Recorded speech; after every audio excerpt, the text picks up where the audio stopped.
हरे हरे राम कृष्ण राम माता जी। हरे कृष्ण हरे हरे कृष्ण माता हरे जी। कृष्ण माता जी।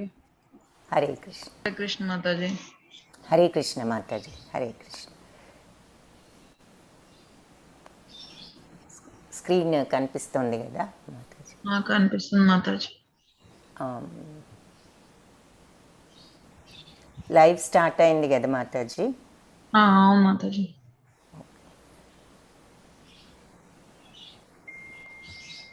ఓం అజ్ఞానతిమిరాంధస్య జ్ఞానాంజనశలాకయా చక్షురున్మిలితం येन తస్మై శ్రీగురవే నమః.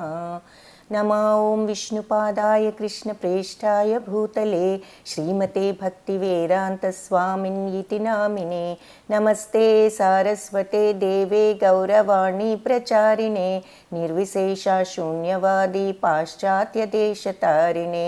जय श्रीकृष्ण चैतन्य प्रभु नित्यानंद श्री अद्वैत गदाधरा श्रीवासादि गौरभक्तवृंद. हरे कृष्णा कृष्ण कृष्ण हरे हरे, हरे राम राम राम हरे हरे. హరే కృష్ణ భక్తులందరికీ 5వ రోజు అధ్యాయానికి 5వ అధ్యాయం 18 రోజుల గీతా క్లాస్లో అందరికీ కూడా స్వాగతం. ఈరోజు 5వ అధ్యాయం కర్మ సన్యాస యోగము. కర్మ సన్యాసము యోగము. సో అన్ని అధ్యాయాల్లాగానే ఈ అధ్యాయానికి కూడా ఒక యోగము అనేటటువంటి పేరు ఉన్నది. ఏమిటి ఆ యోగము ఈ అధ్యాయంలో అంటే అది కర్మ సన్యాస యోగము.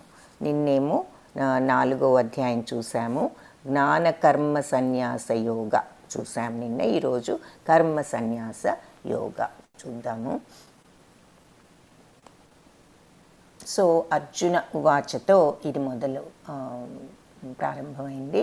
అర్జునుని అనిశ్చయ స్థితి అంటే అర్జునుడు నిశ్చయం తీసుకోలేని ఒక నిర్ణయానికి రాలేని స్థితిలో ఉన్నాడు కాబట్టి ఈ భగవద్గీత ప్రారంభమైందని చూసుకున్నాము. ఆయన ఏనాడైతే ఎప్పుడైతే శిష్యస్తేహం షాది మాం త్వాం ప్రపన్నం అని అన్నాడో, అంటే నేను నీ శిష్యుడను, నిన్ను అడుగుతున్నాను శరణు వేడి అని ఎప్పుడైతే శరణు వేడి నిన్ను అడుగుతున్నాను అని అడిగాడో అప్పుడు శ్రీకృష్ణుడు ఈ భగవద్గీతను చెప్పటం ప్రారంభించారు. సో అర్జునుడు అడుగుతున్నాడు ఇక్కడ, సన్యాసం కర్మణాం కృష్ణ పునర్యోగం చ శంససి యచ్ఛ్రేయయేతయోరేకం తన్మే బ్రూహి సునిశ్చితం. అంటే కృష్ణ మొదటేమో నువ్వు పని చేయటం అంటే కర్మత్యాగం చేయమని చెప్పావు, ఇప్పుడేమో భక్తితో పని చేయాలి అని ఉపదేశిస్తున్నావు. రెండింటిలో ఏది ఎక్కువ ప్రయోజనకరమో నాకు చెప్పు అని చెప్పేసి ఈ శ్లోకాలు అడుగుతున్నాడు అనమాట. అంటే పనిని కర్మని త్యాగం చేయాలా, లేదు అంటే భక్తితో పని చేయాలా అని చెప్పి అర్జునుడు అడుగుతున్నాడు. మనం పోయిన అధ్యాయంలో అకర్మ వికర్మ వీటన్నిటికీ కూడా అర్థాలు చూసాము. వికర్మ కర్మ అంటేనేమో శాస్త్రాలలో చెయ్యొచ్చు అని చెప్పినటువంటి పనులని, వికర్మ అంటే శాస్త్రాలు చెయ్యొద్దు అని చెప్పినటువంటి పనులని, అకర్మ అంటే ఏ పని చేసినా భగవంతుడి కోసమే చేస్తున్నాను, నా కోసం కాదు అని ప్రతిఫలాపేక్ష లేకుండా చేయటం, భగవంతుడి కోసం చేసేటటువంటి పని అని చెప్పేసి అనుకున్నాము. ఇప్పుడు ఏం అడుగుతున్నాడంటే, నువ్వు నన్ను పనిని కర్మ త్యాగం చేయమంటున్నావు, మళ్ళీ భక్తితో పని చేయాలంటున్నావు, ఈ రెండిట్లో ఏ మార్గము ఎక్కువ ప్రయోజనకరం అని చెప్పేసి అర్జునుడికి ఒక సందేహం, మనలానే ఆయనకు కూడా ఒక సందేహం కలిగింది. అయితే ఏమంటున్నారు, ఉదాహరణకి ఇప్పుడు చెట్టు ఉంది, చెట్టు నాటితే పళ్ళు వస్తాయి, పళ్ళు వస్తాయి అనుకుని చెట్టు నాటుతాము. సో మరి ఇలా ఈ చెట్టు ఉంది కదా, చెట్టు నాటటమే నేను మానేయాల అసలు, లేదు అంటే ఆ చెట్టు నుండి వచ్చేటటువంటి పళ్ళను ఆశించటం మానేయాల అని ఉదాహరణగా ఒకటి చెప్తున్నారు. ఇది అర్జునుడు అడిగిన ప్రశ్న కాదు, దాని అర్థం ఇది అని చెప్పేసి చెప్తున్నారనమాట. అంటే పని కర్మ త్యాగం చేయమన్నావు అంటే అసలు పనే చెయ్యొద్దనా అని చెప్పి ఆయన యొక్క అనుమానం, డౌట్ అనమాట. అందుకని ఉదాహరణకు ఒక చెట్టు ఎందుకు నాటుతాం, పళ్ళు వస్తాయని నాటుతాం, కాబట్టి ఆ ప్రతిఫలం ఆశిస్తున్నాం. కాబట్టి నేను చెట్టే నాటటం మానేయాలా, లేదంటే ఆ పళ్ళను ఆశించకుండా ఉండాలా అంటే అప్పుడు భగవానుడు ఏం చెప్పారంటే, శ్రీ భగవానువాచ సన్యాస కర్మయోగశ్చ నిశ్రేయసకరావుభౌ తయోస్తు కర్మ సన్యాసాత్ కర్మయోగో విశిష్యతే. ఏం చెప్పారంటే కర్మ సన్యాసము అంటే పని త్యాగము అంటున్నారు. అసలు కరెక్ట్ మాట కర్మ సన్యాసము, కర్మని సన్యాసించటం అంటే, మరియు భక్తిలో పని చేయటము అంటే కర్మయోగము. రెండు కూడా మోక్షాన్ని కలుగజేస్తాయి. కానీ రెండింటిలో కర్మని త్యజించటం కంటే భక్తి సేవలో పని చేయటం మంచిది. సో మనం కర్మని త్యజించిన దానికంటే కూడా భక్తి సేవలో ఉండటం మంచిది అని చెప్పి ఇక్కడ చెప్తున్నారు. సో ఈ మొదటి 6 అధ్యాయాలు కర్మ యోగా గురించి మాట్లాడుకుంటాము. ఈరోజు 5వ అధ్యాయం, రేపటితో ఇది కర్మయోగము కంప్లీట్ చేసి 7th చాప్టర్ నుంచి భక్తి యోగాలోకి వెళ్తాం అనమాట. మధ్యలో 6 భక్తి యోగా, 7 నుంచి 12 వరకు, ఆ తర్వాత 13 నుంచి 18 వరకు జ్ఞానయోగం. సో ఈ కర్మయోగంలో ఇప్పుడు మొదలు స్లోగా మనకి భక్తి యోగం గురించి మాట్లాడటం ప్రారంభిస్తున్నారన్నమాట ఇక్కడ.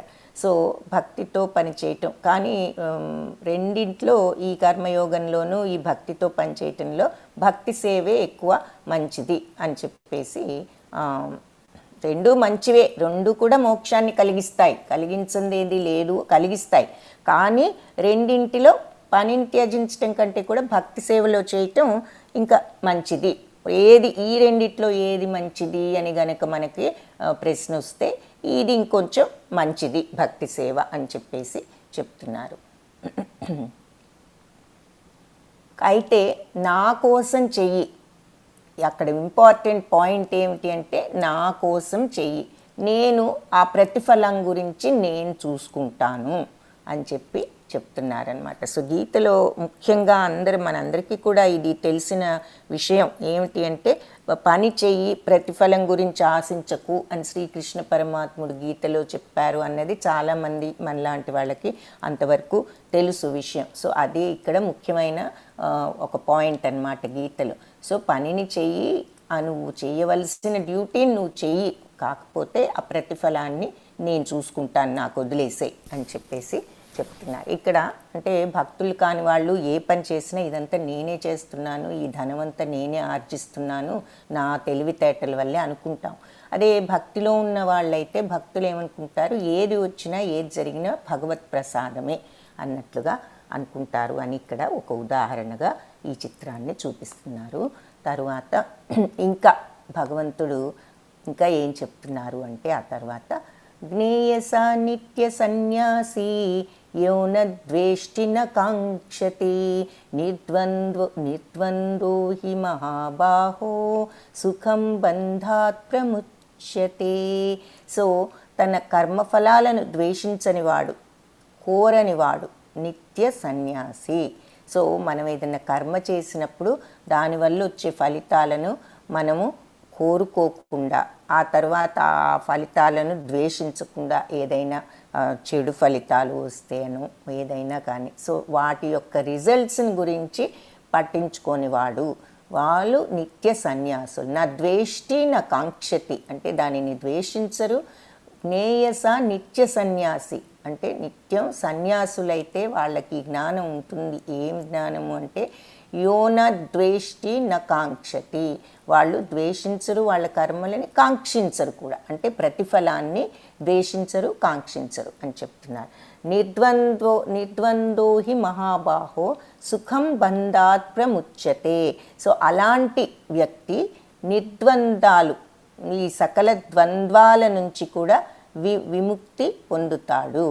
సుఖం బంధాత్ ప్రముచ్యతే. విముక్తి పొంది భవబంధాల నుంచి మనకి విముక్తి పొందితే ఏముంది, మోక్షం వస్తుందన్నమాట.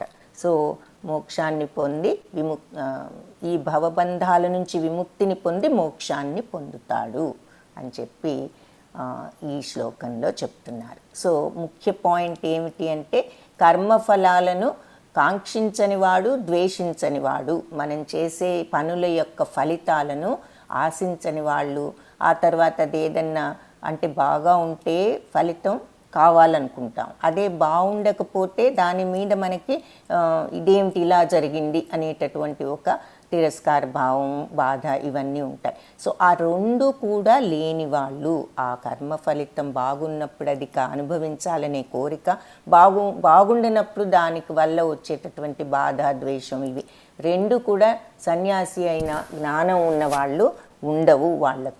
వాళ్ళు ఈ నిర్ద్వంద్వాల నుంచి వాళ్ళు విముక్తులయ్యి మోక్షాన్ని పొందుతారు అని చెప్పి ఈ శ్లోకాల్లో చెప్తున్నారు. సో ఇక్కడ మనకు ఉదాహరణకు అంబరీష్ మహారాజు గారి కథ చెప్తున్నారు.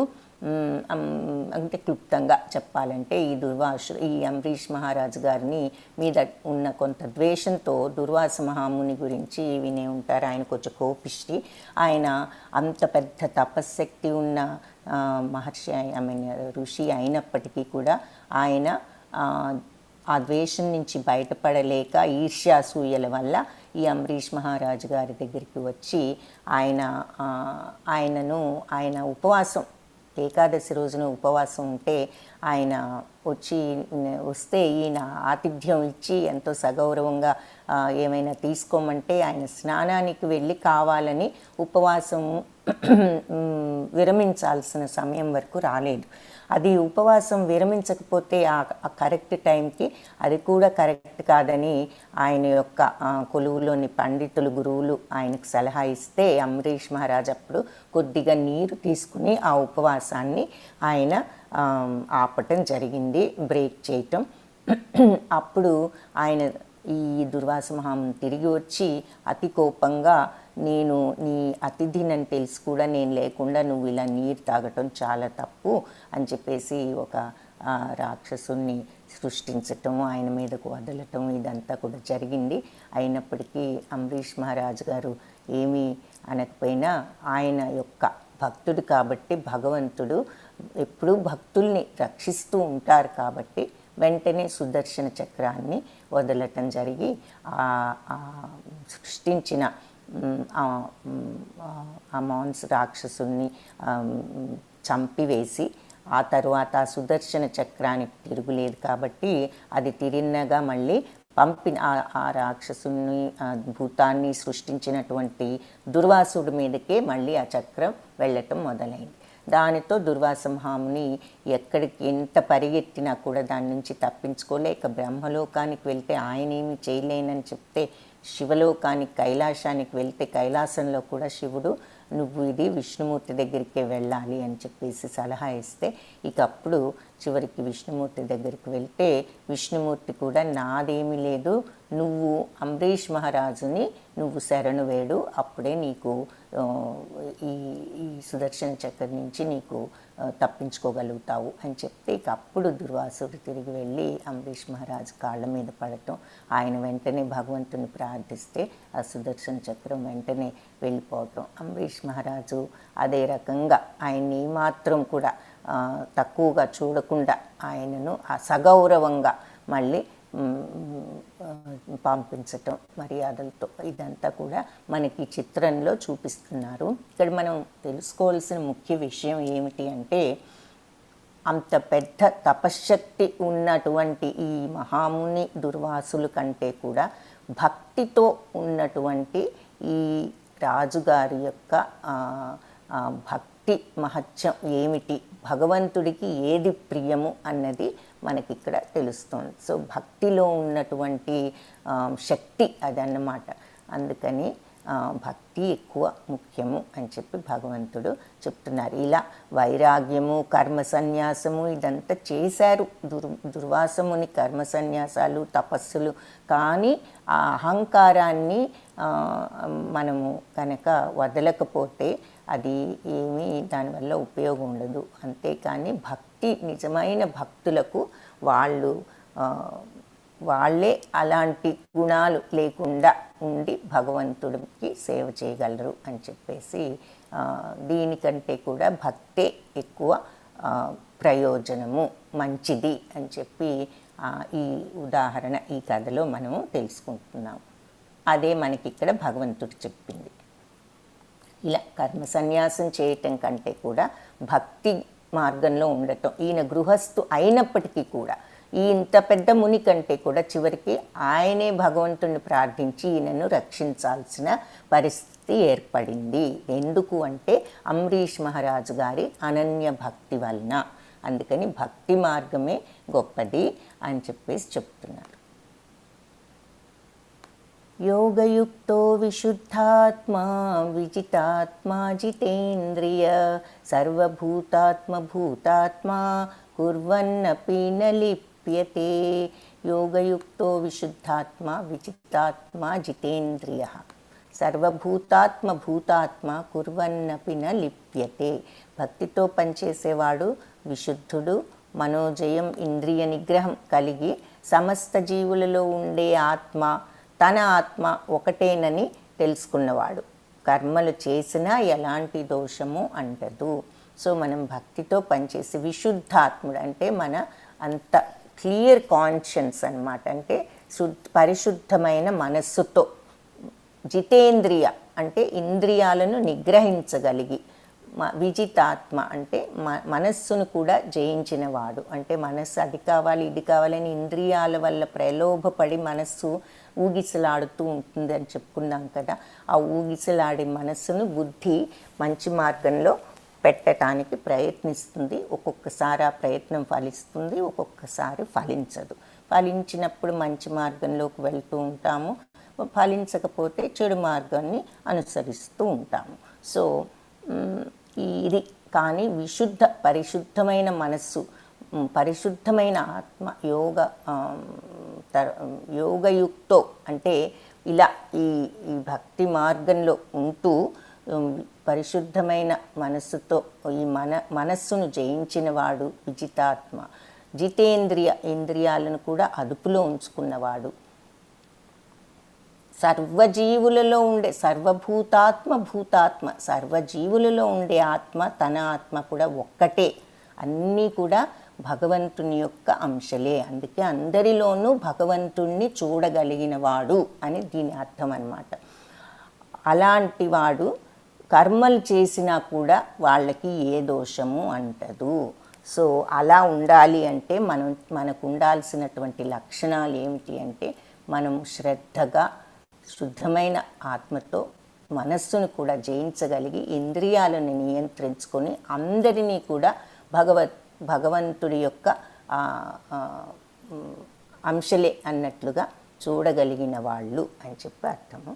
వాళ్ళు ఏ కర్మ చేసినా కూడా అలాంటి వాళ్ళకి దోషాలు అంటవు అని ఇక్కడ చెప్తున్నారు. ఇక్కడ మనము భక్తి మార్గంలో అంటే చెప్పాను కదా, ఇప్పుడే భక్తి గురించి ఉపోద్ఘాతంగా మనకు కొద్దిగా చెప్పటం మొదలు పెడతారనమాట. ఇక్కడి నుంచి 9 రకాల భక్తులు ఉన్నాయి. నవవిధ భక్తులు అని వీటికి పేరు. సో అవి ఏమిటి? శ్రవణం కీర్తనం స్మరణం శ్రవణం కీర్తనం స్మరణం పాదసేవనం అర్చనం వందనం దాస్యం సఖ్యం ఆత్మనివేదనం. సో మొట్టమొదటిది శ్రవణం అంటే వినటం. అంటే భగవంతుడి యొక్క కీర్తనలు అవ్వనివ్వండి, భగవంతుడి యొక్క కథలు అవ్వనివ్వండి, భగవంతుడి మహిమలు అవ్వనివ్వండి, శ్రవణం చేయటం ముఖ్యము. ఇక్కడ పరీక్షిత్ మహారాజైన ఈ సుఖమహాముని, ఆయన దగ్గర నుంచి పరీక్షిత్ మహారాజు అంటే అభిమన్యుడు అర్జునుడి కుమారుడు. సో ఈ పరీక్షిత్ మహారాజు పాండవులు అందరం ఆయనకి పట్టాభిషేకం చేస్తే ఆయన తరువాత చేసి వాళ్ళు వెళ్ళిపోవటం జరుగుతుంది. ఈ పరీక్షిత్ మహారాజుకి శాపవశాత్తు ఆయనకి ఒక వారంలో మరణం సంభవించడం అనేది ఒక శాపం ఉంది. అందుకని ఆ శాపం ఎప్పుడైతే వచ్చిందో ఆయన ఈ వారం రోజుల్లో నేను భగవంతుడి గురించి సంపూర్ణంగా వినాలి ఆయన కథను అని చెప్పి సుఖమహామునిని ప్రార్థిస్తే ఆయన భాగవతం ఆయనకి చెప్పటం జరిగింది. సో అది ఆయన విన్నారనమాట. సో శ్రవణం అంటే అలా భగవంతుడి యొక్క కథలు కానీ కీర్తనలు కానీ వినటం అని ఉదాహరణ. మాతాజీ హరే కృష్ణ మాతాజీ. ఏమిటి మాతాజీ? వేరే సౌండ్ బ్లర్ అని వస్తుంది మాతాజీ. అవునా? కానీ ఇప్పుడు కొంచెం క్లియర్ అయింది, ఇందాక కొద్దిగా ఎక్కువ వచ్చింది మాతాజీ. ఓకే ఓకే, ఇప్పుడు బెటర్ అయినా మాతాజీ మరి? ఎస్ మాతాజీ. ఓకే, హరే కృష్ణ. ధన్యవాదాలు మాతాజీ. హరే కృష్ణ. హరే కృష్ణ. సో శ్రవణం అనేది అది. ఆ తర్వాత నవవిధ భక్తుల్లో మొట్టమొదటిది. ఆ తర్వాత కీర్తన. సో మనం కీర్తనలు పాడుకోవటం. హరే కృష్ణ కృష్ణ కృష్ణ హరే హరే, హరే రామ రామ రామ హరే హరే. సో ఈ కీర్తన అన్నదానికి ఎగ్జాంపుల్గా ఉదాహరణకు మీరాబాయిని చూపిస్తున్నారు. ఆవిడ నిరంతరం కృష్ణుడి గురించి కీర్తనలు పాడుకుంటూ ఉండేది. సో అందుకని ఆవిడ అంత భక్తురాలు, పరమ భక్తురాలు మీరాబాయి. కీర్తనల ద్వారానే ఆవిడ భగవంతుడికి గొప్ప భక్తురాలు అయ్యారు. సో ఆవిడను ఉదాహరణగా చూపిస్తున్నారు. సో మనం భగవంతుడిని గురించి కీర్తించుతూ, అది ఒక భక్తి మార్గం. మూడవది స్మరణం, భగవంతుణ్ణి తలుచుకోవటం. అది మనము జపం చేసుకుంటూ భగవంతుణ్ణి తలుచుకోవటం. అది హరిదాస్ ఠాకూర్ ఈయన ఒక ముస్లిం కుటుంబంలో పుట్టి ఆ తర్వాత మన చైతన్య మహాప్రభువుకి శిష్యుడిగా అవుతానని వచ్చి ఆయనను అడిగి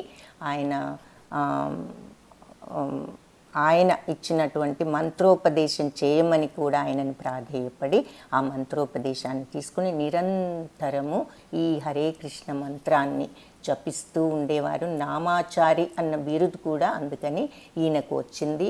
వాళ్ళ అంటే కుటుంబం వాళ్ళు, ఆ తర్వాత స్నేహితులు అందరూ కూడా ఇలా వేరే మత మార్గంలోకి వెళ్ళినందుకు చాలా రకాలుగా హింసించిన ఆయన అవి ఏమీ కూడా ఆయన పద్ధతిని మార్చలేదు. ఆయన భగవంతుడి స్మరణను ఆపలేదు.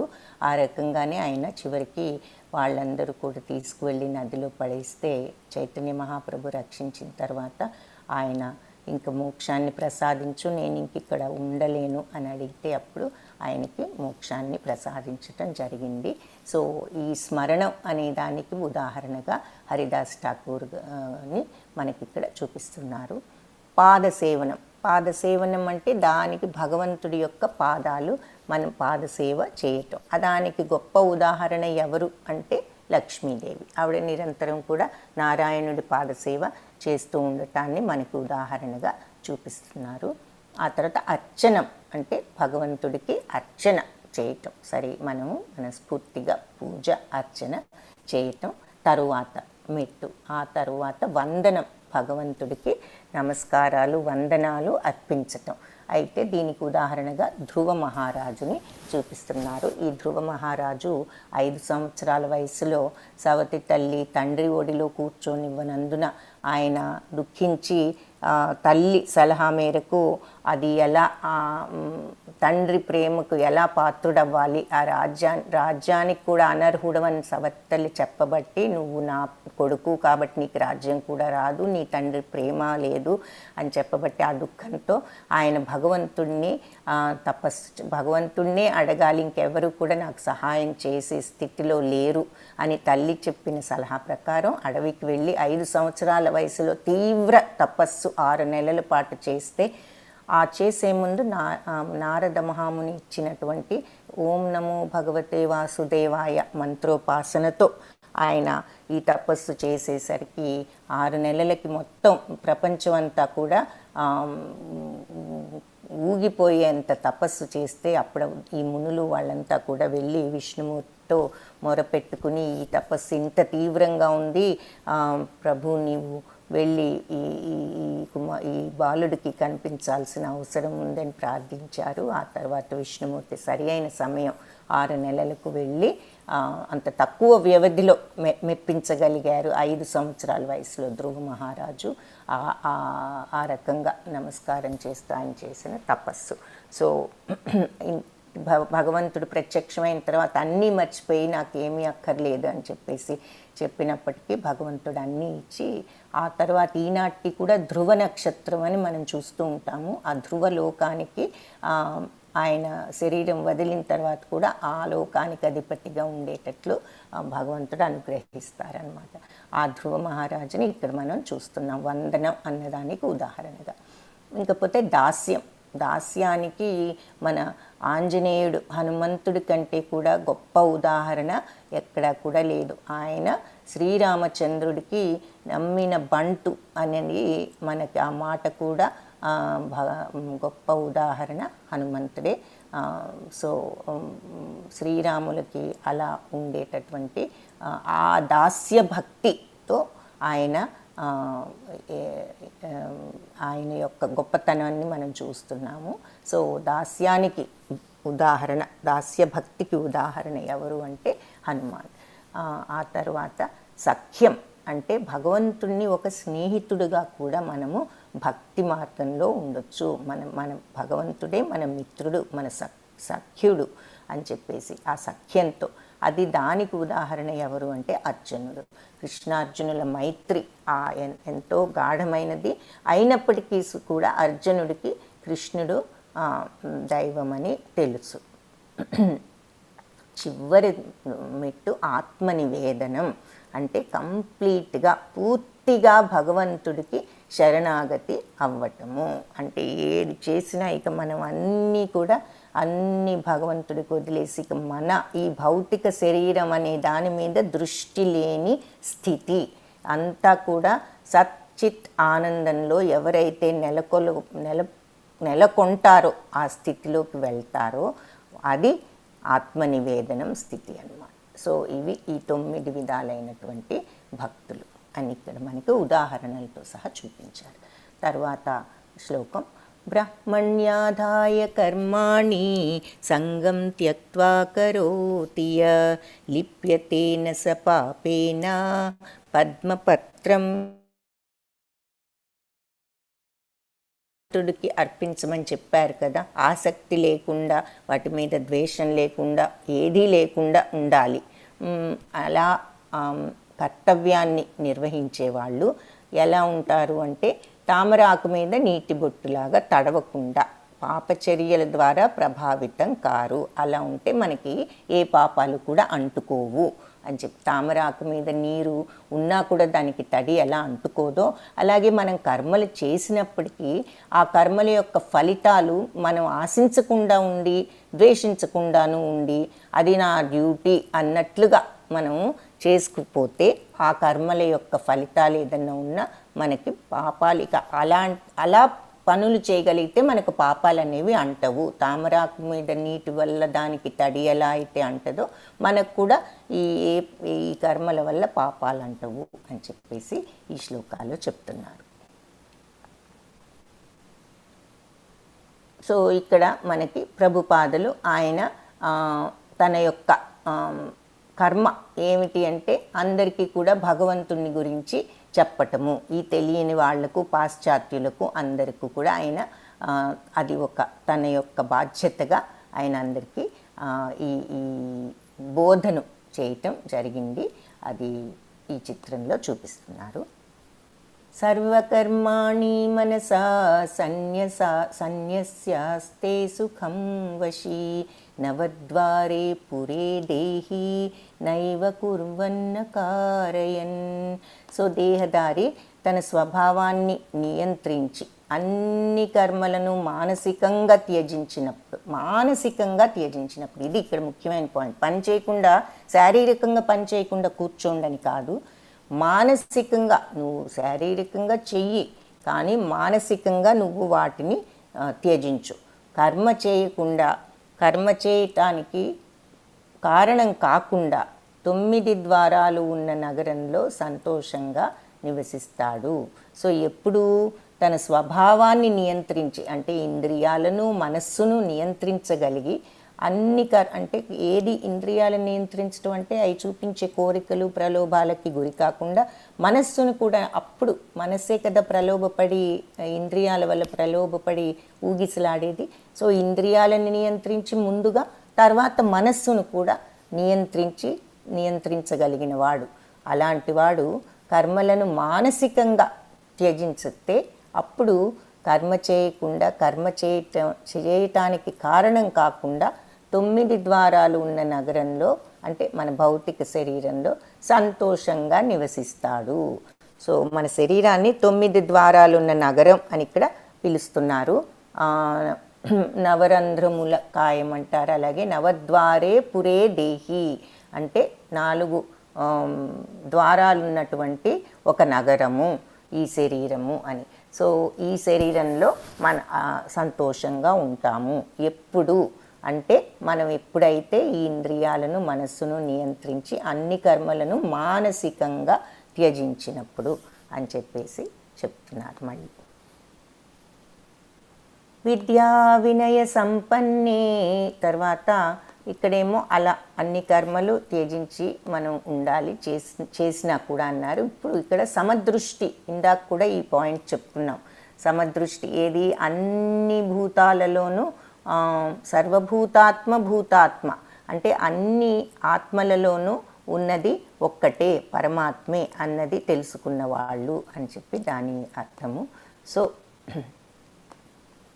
ఆ సమదృష్టితో ఉండటం, అందరూ కూడా అందరిలోనూ పరమాత్మ ఉన్నారు, అందరి అంశలు అన్న దృష్టితో ఉండాలి అని. సో అది ఇక్కడ మళ్ళీ చెప్తున్నారు. విద్యా వినయ సంపన్ని బ్రాహ్మణి గవిహస్తిని శుని చైవ శ్వపాకే చ పండిత సమదర్శిన. సో విద్యా వినయ సంపన్నుడైనటువంటి వాళ్ళు బ్రాహ్మణులను, తర్వాత గోవును, హస్తిని ఏనుగును, శుని కుక్కను, చైవ శ్వపాకే ఆ కుక్కను కూడా స్వపాకంలాగా తినేటటువంటి వాళ్ళందరినీ కూడా పండిత సమదర్శిన, ఇటువంటి విద్యా వినయ సంపన్నులైనటువంటి ఈ పండితులు అందరినీ కూడా సమదృష్టితో చూస్తారు. ఎవరినైనా సరే, ఒక ఉత్తమమైన బ్రాహ్మణునైనా, గోవునైనా, ఏనుగునైనా, కుక్కనైనా, కుక్క మాంసం తినేవాళ్ళనైనా, ఎలాంటి వాళ్ళనైనా సమదృష్టితో చూస్తారు. ఇలాంటి వినమ్రులైన యోగులు, విద్యా వినయ సంపన్నుడైన బ్రాహ్మణునైనా అందరినీ కూడా ఈ పండితులు సమదర్శిన అంటే అందరినీ సమదృష్టితో చూస్తారు అని చెప్పేసి ఈ శ్లోకాల్లో చెప్తున్నారు. సో ఇక్కడ ముఖ్యమైన పాయింట్ ఏంటంటే, ఎలాంటి వాళ్ళైనా, ఎంత గొప్ప విద్యా వినయ సంపన్నుడైనటువంటి బ్రాహ్మలైనా, ఆఖరికి కుక్క మాంసం తినేటటువంటి వాళ్ళైనా, తర్వాత కుక్క అయినా, ఏనుగైనా, గోవైనా అన్నీ కూడా ఒకే రకంగా చూడగలిగిన వాళ్ళు సమదృష్టి కలిగిన వాళ్ళు, అలా పండితులు, వినమ్రులైన యోగులు అని చెప్తున్నారు. సో వాళ్ళు ప్రతి వాళ్ళలో కూడా పరమాత్మను దర్శిస్తారు. అంటే ఇక్కడ గోవులో చూపిస్తున్నారు, ఈ విద్యా వినయ సంపన్నుడైన బ్రాహ్మణుల్లో చూపిస్తున్నారు, ఏనుగులో చూపిస్తున్నారు, కుక్కలో చూపిస్తున్నారు, ఏనుగు పైన ఉన్నటువంటి ఈ మనుషులలో, ఏనుగు ముందున్న మనుషులందరిలో కూడా ఈయన తనలోనూ ఉన్నారని తెలుసు పరమాత్మ, వీళ్ళందరిలో కూడా పరమాత్మ ఉన్నారని ఆయన చూసేది పై ఆకారం కాకుండా లోపల ఉన్న పరమాత్మను. అది చూడగలిగితే అందరినీ కూడా సమదృష్టితో చూడొచ్చు అని మనకి ఈ చిత్రం ద్వారా తెలుపుతున్నారన్నమాట. ఏహి సంస్పర్శజా భోగా దుఃఖయోనయ ఏవతే ఆద్యంతవంత కౌంతేయ నతేషు రమతే బుధా. బుద్ధిమంతుడైన వ్యక్తి భౌతిక ఇంద్రియాలతో సంబంధం కలిగే దుఃఖ కారణాలలో పాల్గొనడు. సో నిజంగా తెలివి ఉన్నటువంటి యోగి ఈ భౌతిక ఇంద్రియాలతో సంబంధం ఉండే కారణాల్లో పాల్గొనడు. కుంతి కుమారుడా కౌంతేయ, అలాంటి ఆనందాలకు ఆది మరియు అంతం ఉంది కాబట్టి వివేకవంతుడు వాటిలో ఆనందం పొందడు. సో ఈ భౌతిక సంబంధమైన ఇంద్రియాలు ఇచ్చేటటువంటి ఆనందం శాశ్వతం కాదు కదా. మనకి ఏదైనా ఆనందం కలిగిస్తుంది అంటే, ఉదాహరణకి ఏదైనా వస్తువు అది బాగుంటుంది, అది కొనుక్కుంటే బాగుంటుంది అని అనుకుంటాం, కానీ కొనుక్కుంటాం, ఆనందం వస్తుంది. ఎన్నాళ్ళు ఉంటుంది ఆనందం? ఒక రోజు, 2 రోజులు, 10 రోజులు లేదా సంవత్సరం. అంటే మన యొక్క ఆ వస్తువును బట్టి ఫోన్ కొనుక్కుంటే ఒక వారం ఆనందం, ఈ కారు కొనుక్కుంటే ఒక 6 నెలలు మేబీ ఆనందం, ఇల్లు కొనుక్కుంటే ఒక 6 సంవత్సరాల ఆనందం. తర్వాత ఏదో ఒకటి మళ్ళీ మనకి దుఃఖం వస్తూనే ఉంటుంది. ఈ ఆనందం ఎండ్ అయిపోతుంది, అంతరించిపోతుంది. సో ఈ భౌతిక ప్రపంచంలో ఉన్నటువంటి ఈ అన్నీ కూడా మనకి ఆది ఉంటుంది, ఈ ఆనందానికి అంతము ఉంటుంది అని చెప్పేసి ఎవరైతే వివేకవంతులు తెలుసుకుంటారో వాళ్ళు ఇట్లాంటి వాటిల్లో పాల్గొనరు అని చెప్పేసి చెప్తున్నారన్నమాట. అంటే వాళ్ళు ఇంద్రియ ప్రలోభానికి గురికారు, ఈ కోరికలు అవి తగ్గించుకుంటారు అని చెప్పి. ఇవన్నీ కూడా భౌతిక ప్రపంచంలో మనకు కలిగే దుఃఖం అంతా కూడా కోరికలు తీరనప్పుడే దుఃఖం వస్తుంది ఎవరికైనా. సో అన్నిటికీ కారణం కామము, కోరిక అని చెప్తున్నారు.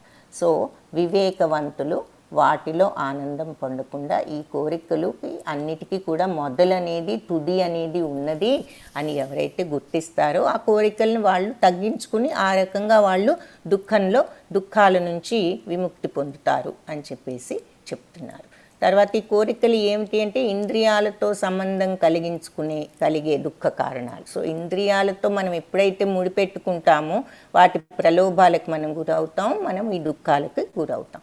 సో అవి నియంత్రించుకుని, మనస్సును నియంత్రించుకుని ఎవరైతే ఉంటారో వివేకవంతులు, ఇవన్నీ కూడా ఏదంటే తాత్కాలిక ఆనందమే, ఇవాళ ఆనందం కలిగించిన రేపంతా ఆనందం పోతుంది, మళ్ళీ మామూలే, ఇంకేదో దుఃఖం వస్తుంది అని ఎవరైతే తెలుసుకుంటారో వాళ్ళు ఇలాంటి వాటిల్లో ఆనందం పొందాలని చూడరు అని చెప్పేసి చెప్తున్నారు.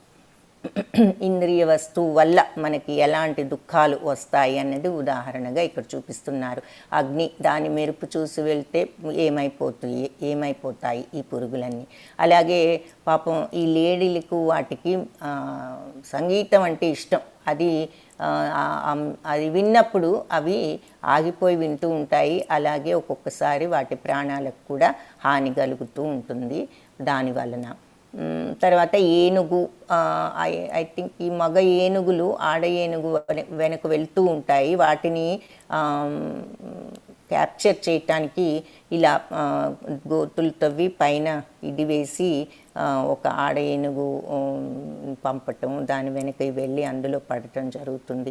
అలాగే ఈ తుమ్మెద వెళ్ళి ఈ తామర పువ్వులో అది వెళ్తుంది. అయితే అక్కడ తేనె తీసుకునే టైంలో ఈ సాయంత్రం అయితే ఈ పువ్వు మూసుకుపోతుంది సూర్యాస్తమయాన్ని. అప్పుడు అది అందులో చిక్కుకుపోయి అది మరణించటం జరుగుతుంది. ఇవన్నీ ఏంటి, పెద్ద చేప చిన్న చేప చూపిస్తున్నారు కదా, గాలానికి వేస్తే ఇది పట్టుకోవటం, ఆ తర్వాత గాలానికి చిక్కుకుపోవటం. సో అన్ని చోట్ల ఉదాహరణగా ఏం చెప్తున్నారంటే కోరిక కోసం ఇవన్నీ ఏదో కావాలని వెళ్ళటం వల్ల చివరికి దుఃఖ కారణం, వాటికి దుఃఖం జరగటం, దుఃఖం రావటం మనకి ఉదాహరణలుగా చూపిస్తున్నారు. సో కోరికలు అనేవి మనుషులకి ఎంత దుఃఖహేతువులు అన్నది కొన్ని ఉదాహరణలు ఇక్కడ చూసాము. భోక్తారాం యజ్ఞ తపసాం, ముఖ్య శ్లోకము.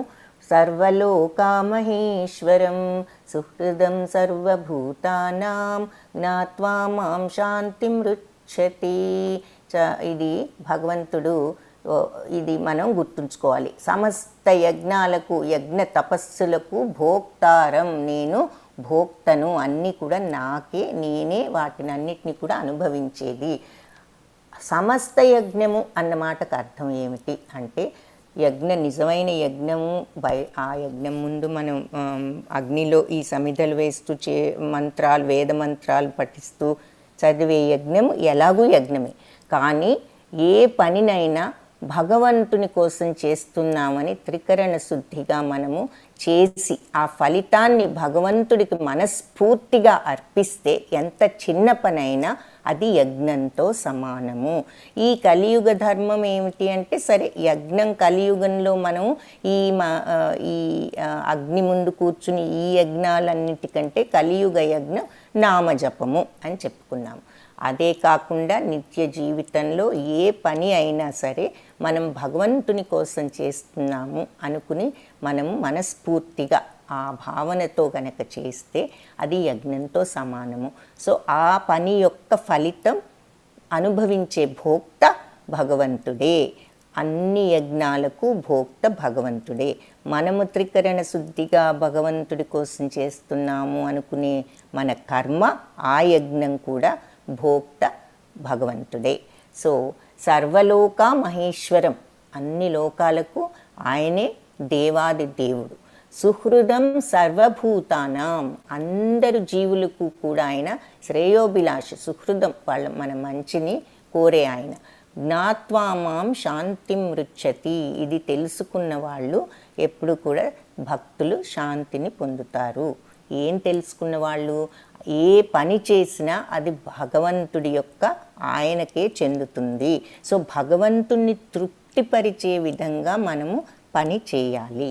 సో ఎందుకు అన్ని యజ్ఞాలకు ఆయనే భోక్త కాబట్టి, అంటే అన్ని యజ్ఞాలు భోక్త అంటే భుజించేదన్నట్టు, అంటే ఆయనే అన్నిటికీ కూడా ఎంజాయరు, ఆయనకే చెందుతాయి కర్మలన్నీ. కాబట్టి యజ్ఞ తపసాం అంటే ఏ యజ్ఞం చేసినా, కర్మయజ్ఞం పని చేసినా దాన్ని యజ్ఞం కింద చేయాలి. సో నామజపం యజ్ఞం ఇవన్నీ కూడా భోక్త ఎవరు?